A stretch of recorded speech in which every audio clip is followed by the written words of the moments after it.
Hello दोस्तों, नमस्कार। मैं हूं आपका यात्राकार उमेश पंत। आप देख रहे हैं मेरे साथ एक नया शो जिसका नाम है यात्राकार ट्रैवल शो।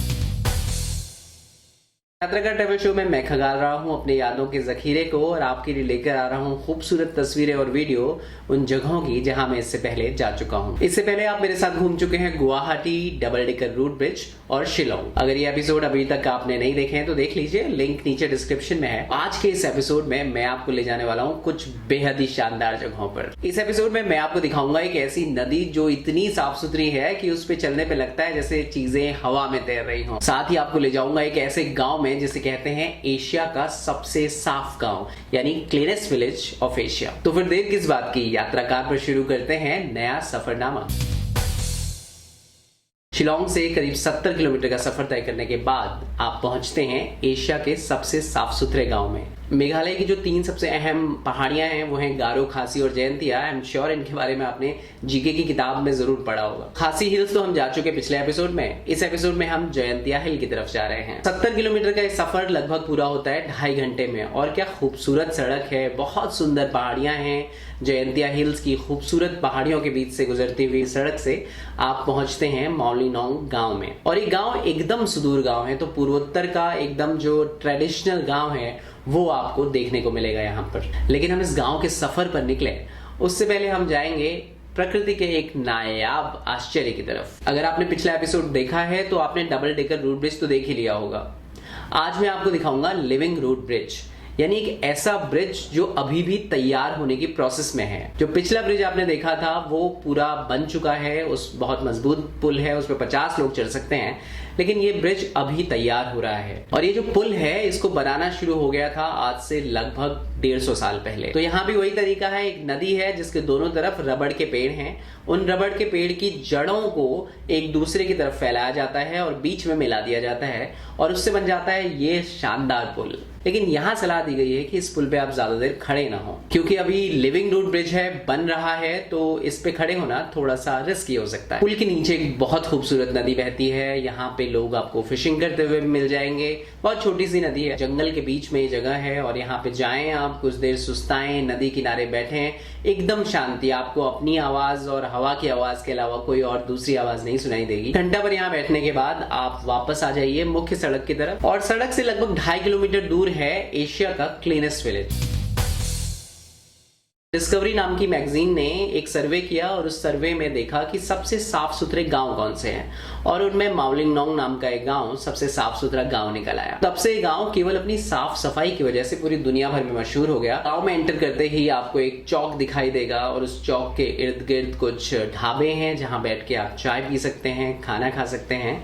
और वहां से एक कच्ची सड़क निकल जाती है गांव के अंदर। गांव के अंदर जैसे ही आप एंट्री करते हैं आपको पता चल जाएगा कि इसको सबसे साफ सुथरा गांव आखिर कहते क्यों हैं। बेसिकली इस गांव का कल्चर ये है कि गांव के लोग अपना घर तो साफ करते ही हैं, लेकिन घर के आगे जो सड़क जा रही है, जो गली जा रही है, उसको भी वो एकदम साफ करके रखते हैं। तो वहां पे कोई पॉलिथीन आपको गिरा हुआ नहीं मिलता। यहाँ तक कि पेड़ों से गिरने वाले जो पत्ते हैं वो भी आपको लोग उठाते हुए मिल जाएंगे। तो अब ऐसा साफ सफाई पसंद गांव है तो दुनिया भर में मशहूर तो हो गए। तो खैर, इस गांव में आप एक बढ़िया वॉक कीजिए। यहाँ पे आपको दालचीनी के खूब सारे पेड़ मिल जाएंगे, बच्चे खेलते हुए मिलेंगे। घरों के आगे इस तरह के पॉन्ड्स भी लोगों ने बनाए हुए हैं, तो ये भी मुझे बहुत खूबसूरत लगा। इस गांव के बीच में एक छोटी सी बाजार भी है जहाँ पे आपको हैंडक्राफ्ट मिल जाएंगे और बहुत सारे सोवेनियर्स मिल जाएंगे जो आप ले जा सकते हैं अपने चहेते लोगों के लिए। ये अपने में बहुत रोचक है कि नॉर्थ ईस्ट का एक गांव जो कि इतना दूर है लोगों की नजरों से, वो केवल साफ सफाई के लिए दुनिया भर में इस तरह से मशहूर हो जाता है। सफाई को लेके गांव का जो एक कमिटमेंट है, ये एक तरह से कम्युनिटी फीलिंग को भी दिखाता है इस गांव की,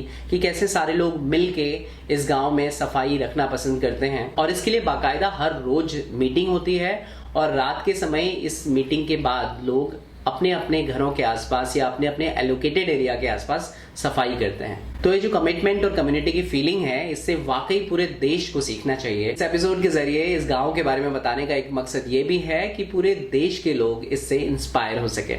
खैर, एशिया के क्लीनेस्ट विलेज में हमने कुछ घंटे बिताए और सुकून के कुछ पल बिता के हम यहाँ से लौट आए। यहाँ से 25 किलोमीटर दूर थी एक और गजब की लोकेशन। जी हाँ, वो लोकेशन है डाउकी। डाउकी की तरफ बढ़ते हुए आप दरअसल जा रहे होते हैं बांग्लादेश और भारत की सीमा की तरफ। तो खैर, इस घने जंगल से हम आगे बढ़ गए और एक जगह से हमें दिखाई दी ये नदी। इस नदी में जो आपको नावें दिख रही हैं, ये हैं मछुआरों की नावें जो मछली पकड़ रहे हैं। लेकिन एक खास बात और है कि ये जो नावें हैं, इनमें कुछ नावें हैं भारत की तरफ वाले लोगों की और कुछ नावें हैं बांग्लादेश की तरफ वाले लोगों की। यहाँ एक छोटी सी वाटर बॉडी भी थी जहाँ कुछ देर के लिए हमने रेस्ट ले लिया और फिर हम बढ़ गए आगे। जो सड़क है वो बहुत अच्छी तो नहीं है, कई जगह से टूटी फूटी भी है, लेकिन जो आपकी मंजिल है वो बहुत शानदार है। डाउकी पहुंचकर जैसे ही मैं गाड़ी से उतरा और मैंने सड़क के नीचे नजर घुमाई तो ये नजारा मेरे सामने था। मैंने कहा था ना आपको, यहाँ जो नावें हैं वो पानी में तैरती नहीं बल्कि हवा में तैरती हुई लगती हैं। इतना साफ सुथरा है ये पानी। तो खैर, सड़क से टॉप एंगल से मैंने कुछ शानदार तस्वीरें ली और फिर हम बढ़ गए नदी के नजदीक। पॉपुलरली ये नदी डाउकी के नाम से जानी जाती है, लेकिन असल में ये नदी है उमंगोट नदी। यहाँ आप पहुंचे तो एक चीज जो आप बिल्कुल मिस नहीं कर सकते वो है नदी में बोटिंग। तो जाहिर था कि हमने भी एक नाव किराए पर ली और हम चल पड़े नदी के सफर पर। ये सफर वाकई शानदार है और जब आप नीचे नदी में देखते हैं तो आपको एकदम सतह दिखाई देने लगती है, क्योंकि पानी एकदम साफ सुथरा है और अगर सूरज की रोशनी पड़ रही हो तो ये पानी एकदम हरा दिखाई देता है। आप आगे बढ़ते रहते हैं और हर चीज की परछाई आपको दिखाई देती है। जो दूसरी नावें होती हैं उनके चप्पुओं तक की परछाई आप इस नदी में देख सकते हैं। खैर, अब हम जिस तरफ बढ़ रहे थे उस तरफ बांग्लादेश की सीमा थी और वहां चल रहा था बांग्लादेश का कोई फेस्टिवल, इसलिए बहुत भीड़ थी यहाँ पे और शोर भी बहुत था।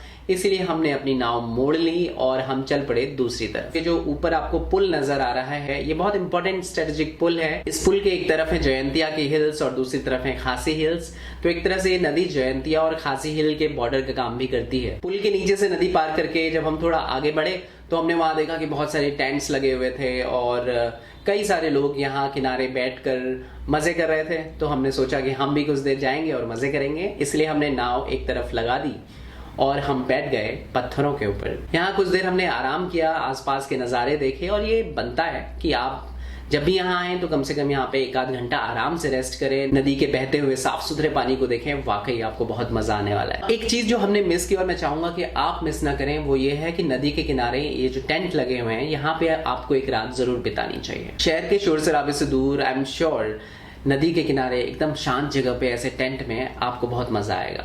ऑनेस्टली इससे खूबसूरत नदी मैंने तो आज तक कहीं नहीं देखी थी और अगर आपने देखी हो तो मुझे कमेंट बॉक्स में जरूर बताइएगा ताकि कभी मैं भी वहां जा सकूं। नदी किनारे काफी देर एक खूबसूरत समय बिता लेने के बाद हम लौट आए वापस सड़क की तरफ। यहाँ से बस कुछ किलोमीटर आगे है डाउकी कस्बा, जहाँ ऑफिशियल सीमा है भारत और बांग्लादेश के बीच की। और ये जो सड़क है ये भारत और बांग्लादेश के बीच एक बहुत इंपॉर्टेंट ट्रेड रूट भी है। खैर, हम एकदम बॉर्डर तक गए और ये दो देशों के बीच में एकदम फ्रेंडली बॉर्डर है, तो आप एकदम सीमा तक जा सकते हैं। हालांकि उससे आगे जाने के लिए फिर आपको परमिशन चाहिए होगी।